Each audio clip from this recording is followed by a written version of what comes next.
Terima kasih.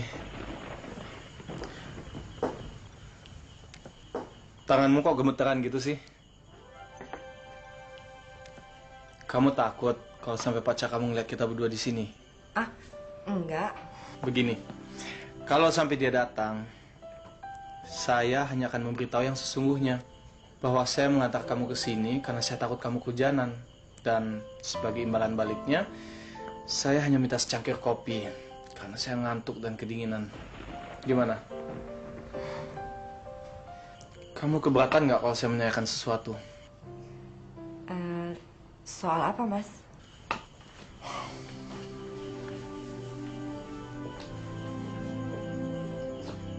Bagaimana seandainya kamu terlibat suatu pernikahan yang tidak menyenangkan, yang tidak membahagiakan, kemudian bekas pacar kamu yang lama datang,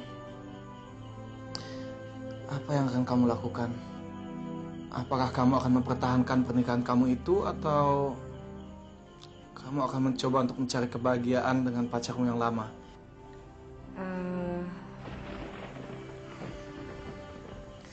Maaf, masih kamu juga nggak tahu jawabannya. Iya, karena saya belum pernah menghadapi situasi yang seperti Mas Ali ceritakan tadi. Sebetulnya, kamu udah pacaran berapa kali sih sebelum kamu kenal sama Mas Bambang? Ini yang pertama dan akan jadi yang terakhir buat saya. Sungguh romantis. Iya, hidup saya memang selalu sederhana dan tidak banyak lika-liku. Aneh. Biasanya seorang wanita yang cantik semakin banyak masalah yang dihadapi. Tapi saya kan nggak cantik, Mas. Siapa bilang? Pasti pacar kamu sering sekali memujimu. Apa perlu? Tentu saja perlu. Tapi kan dalam percintaan yang penting adalah tanggung jawab dan komitmen, Mas. Bukan rayuan atau basa-basi. Tapi pujian itu kan bisa menyenangkan orang. Dan menyenangkan orang itu sangat perlu. Apakah kamu sendiri tidak suka dipuji? Mungkin...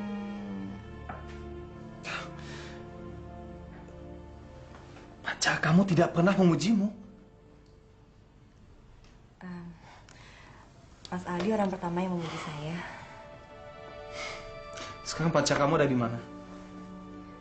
Di Bandung ada proyek, katanya ada masalah jadi belum bisa pulang. Mas, diminum kopinya nanti dingin. Oh, tadi sudah saya cicipin. Enak sekali kopinya. Pujian kedua yang saya terima dari Mas. Makasih.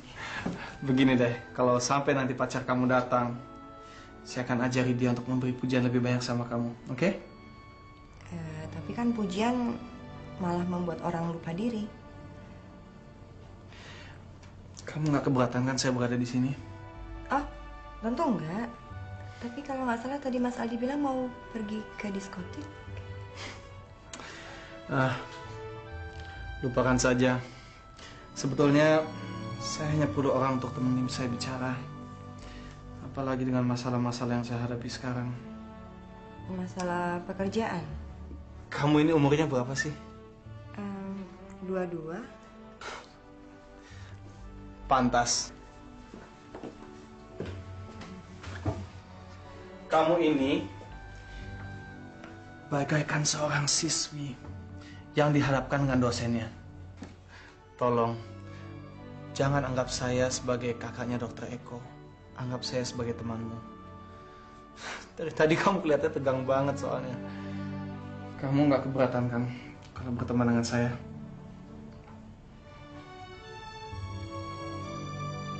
Nggak keberatan? Ini Ken, kok kamu bisu? Iya.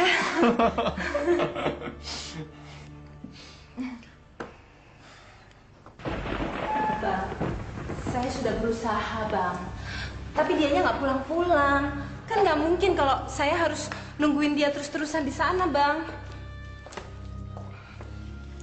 Harga diriku sebagai seorang suami sudah terkoyak-koyak akibat ulah. Jadi aku harus ketemu si bajingan itu. Dan dia harus tahu bahwa aku berkuasa penuh atas dirimu. Suruh dia datang padaku. Minta maaf. Menjelaskan dan berjanji untuk tidak mengganggumu lagi. Saya janji, Bang. Nggak akan menjumpai dia lagi. Hah? Apa kau pikir aku masih percaya padamu?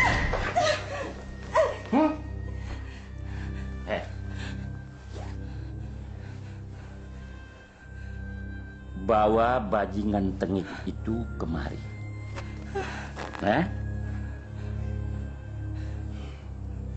Bawa dia kemari. Suruh dia minta maaf. Atau kau kuceraikan. Bang, ini kan cuma salah paham. Masa abang bawa-bawa cerai segala sih? Salah paham? Kau pikir ini salah paham? Salah paham itu harus dijelaskan. Harus dijelaskan. Aku mau tahu apa yang terjadi di antara kalian berdua. Aku mau dengar dari mulut si bajingan itu, bukan dari mulut kamu.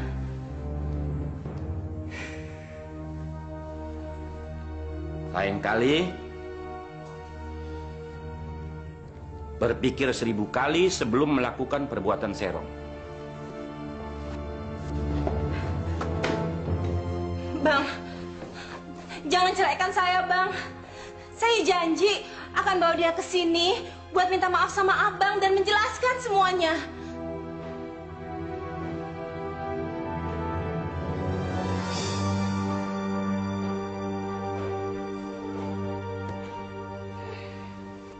Kemarin salah seorang temanmu datang ke sini. Siapa namanya? Namanya Intan. Kata Santi dia bintang film.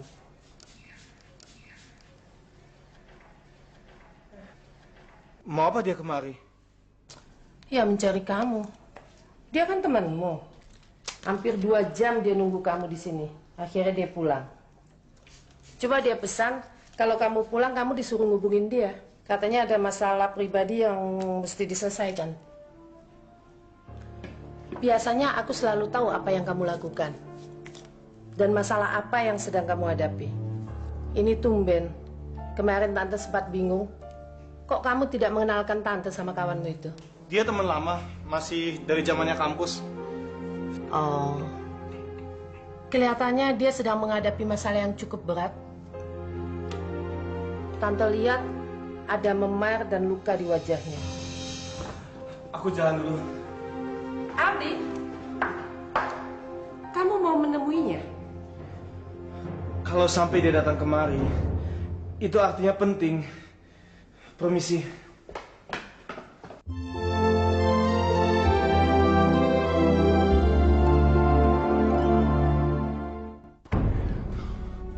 Kamu kenapa? Bukan urusanmu.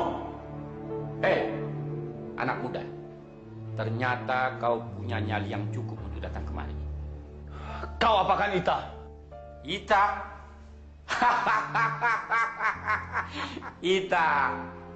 Ternyata bajingan ini sangat berani memanggil nama kesayanganmu. Aku yang menyuruhnya untuk mencarimu dan membawamu kemari. Dan aku juga yang menyuruhnya untuk memaksamu datang kemari untuk meminta maaf. Memaksaku untuk minta maaf? Ya, maaf. Maaf adalah obat yang sangat mujarab untuk seorang suami yang harga dirinya dihancurkan oleh laki-laki iseng yang telah mengencang istrinya seperti kau. Ita? Di, tolong bilang padanya kalau diantara kita tidak ada hubungan apa-apa. Kita cuma teman SMA kan, yang udah lama nggak ketemu. Iya kan, Di? Ita, aku datang kemari bukan untuk bicara dengan suamimu itu. Aku datang kemari untuk menolongmu. Karena Tante Yuli bilang bahwa kamu luka-luka. Dia datang bukan untuk melaporkan luka-lukanya kepadamu. Dia datang atas perintah aku. Dengar Jahanam, bajingan tengik, atas perintah aku.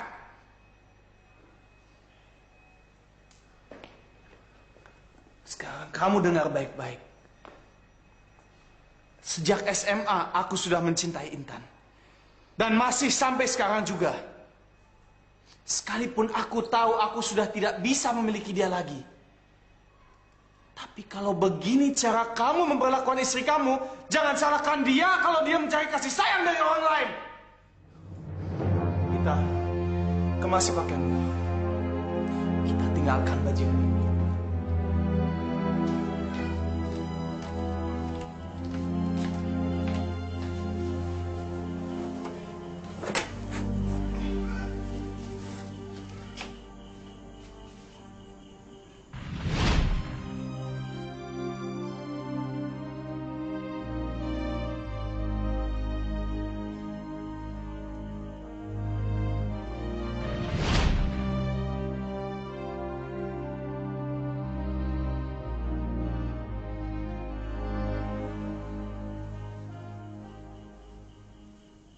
Maaf saya terlambat. Nggak apa-apa kok, saya ngerti. Semalam kan kita pulang terlambat sekali. Jam berapa kamu sampai rumah? Jam 12:30 malam. Pacar kamu nggak marah? Dia mengerti kok, Bu. Ini kan mengenai pekerjaan. Biasanya perempuan suka ngambek kalau merasa dinomor duakan dengan pekerjaan. Bukan janji apa-apa kok, Bu. Cuma janji rutin. Tiap hari kan saya mengantar dan menjemput dia ke tempat kerjanya. Syukurlah kalau begitu. Oh ya, Lita tadi bilang ada yang mau dibicarakan dengan saya, Bu. Iya. Kita ada proyek ruko di Surabaya. Kira-kira kamu sanggup nggak menanganinya? Maksudnya saya harus ikut ke Surabaya? Ya jelas. Mungkin kamu harus tinggal di sana selama sebulan atau 2 bulan sampai semuanya rampung untuk menghemat biaya.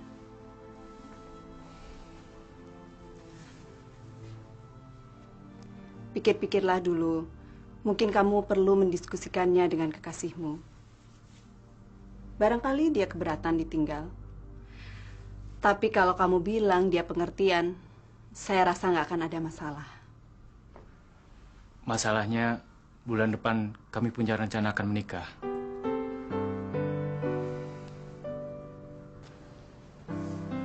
Aldi sudah pulang? Belum, Tante. Belakangan ini kelihatannya Aldi semakin sibuk. Apa bisnisnya sudah mulai jalan? Bisnis kan perlu modal, San. Tanpa modal bagaimana mau mulai? Tapi Tante kan janji akan mendukung usaha Aldi sepenuhnya. Janji tinggal janji. Aldi juga selalu berjanji sama Tante. Katanya mau terbuka dan jujur. Kenyataannya semalam datang perempuan tidak dikenal. Mengaku punya masalah pribadi sama Aldi. Bukannya Tante keberatan. Tante nggak mau dia ngebohongin Tante. Apa Aldi tahu kalau temannya datang semalam, Tante? Iya. Dia langsung pergi tergesa-gesa tanpa penjelasan apapun sama Tante. Mungkin sekarang ini Aldi sedang menyelesaikan masalah pribadinya dengan bintang film itu. Tolong, Di. Katakan saja maaf, supaya semuanya selesai. Intan, lihat apa yang dilakukannya. Buka matamu. Hei, laki-laki Jahanam. Dengar. Aku sudah memberinya kebebasan untuk memilih. Kebebasan untuk memilih. Anda boleh bilang apa.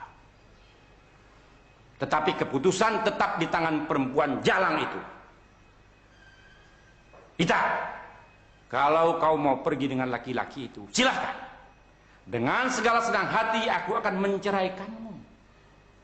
Masih banyak lagi gadis-gadis muda, jauh lebih cantik, yang akan aku orbitkan menjadi bintang.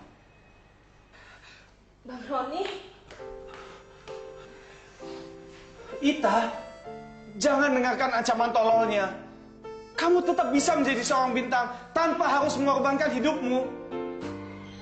Semua itu terserah dengan Ita, sang pecundang.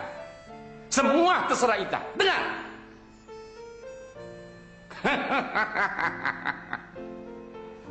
Ita yang memutuskan, bukan kau. Ita, kemasi pakaianmu. Ikut denganku sekarang juga.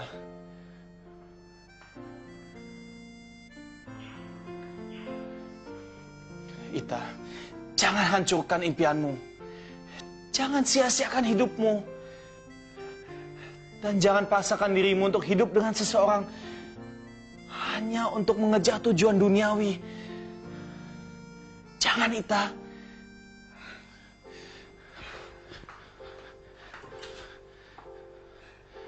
Lupakan aku, Di.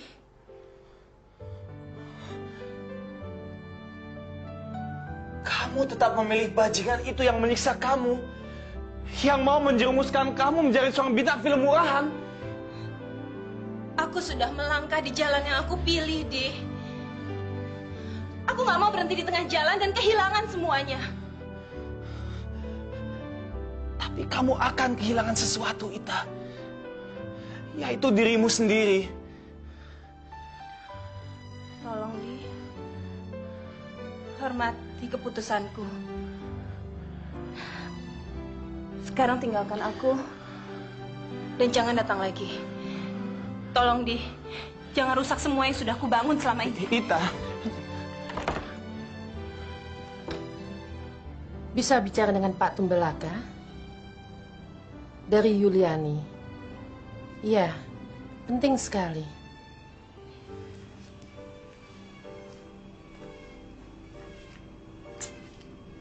Halo?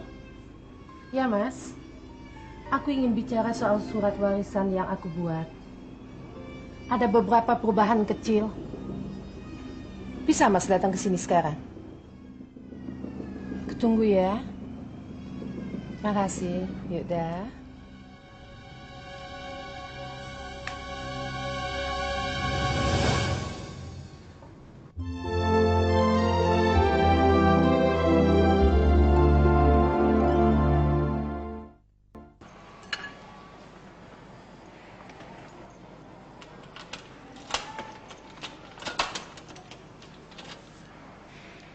Mas Aldi? Kamu masih mau jadi temanku, kan? Mas Aldi kesini tidak khusus menemui saya, kan? Aku hanya ingin melihatmu. Entah kenapa, melihat kamu itu seperti melihat air yang sejuk. Bahkan tanpa bicara apapun juga, hatiku bisa tenang hanya dengan melihatmu. Piken.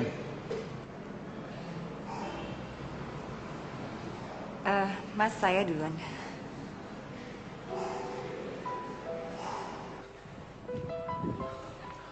Mau apa sih dia?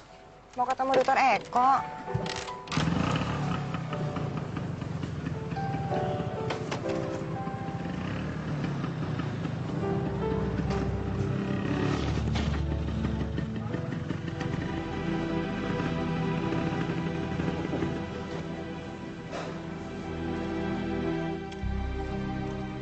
Kalau dia berani datang lagi kemari, bukan cuma kaki yang kupatahkan, tapi juga kakimu. Apa yang harus saya lakukan supaya abang berhenti memaki-maki saya? Kau memang perempuan pintar, Ida. Kau tahu persis apa yang kamu mau. Maksud abang? Popularitas. Itu kan yang kau cari dari aku. Tapi sebagai perempuan, kau tentu punya banyak keinginan.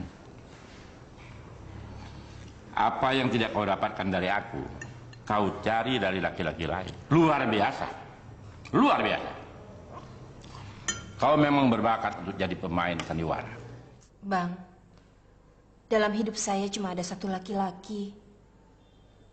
Dan laki-laki itu adalah abang. Cuma Bang Roni. Tidak hanya penonton yang kau tipu dengan akting, tapi juga aku, suamimu, dan si bajingan tengik itu.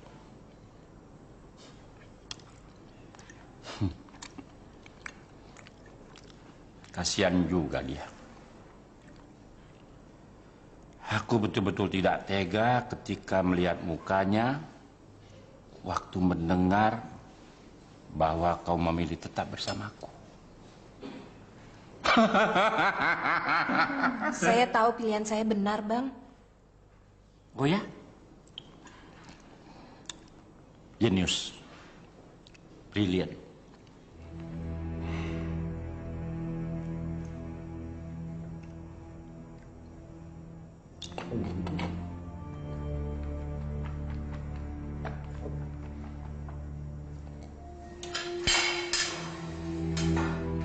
Sebaiknya pernikahan kita dipercepat, nih. Dipercepat bagaimana, Mas? Loh, dari tadi aku jelasin panjang lebar mengenai keberangkatanku ke Surabaya. Masa kamu nggak ngerti juga sih? Maksudnya, aku harus selalu mengalah untuk urusan pekerjaan, Mas. Apa bedanya? Minggu depan? Bulan depan? Toh kita sudah punya rencana. Tinggal memajukannya saja. Tapi kan aku punya tanggung jawab sama Dokter Eko. Mana bisa aku mendadak minta berhenti begitu aja? Dia pasti mengerti, Nick. Aku sudah minta cuti bulan depan. Cuti? Maksud kamu apa? Cuti seminggu untuk merayakan pernikahan kita. Kita kan sudah sering membicarakan soal ini, Nick. Saya rasa kamu sudah mengerti kalau aku ingin kamu cepat berhenti bekerja setelah menikah nanti, Nick. Kalau kamu sungkan sama Dokter Eko, aku yang akan bicara.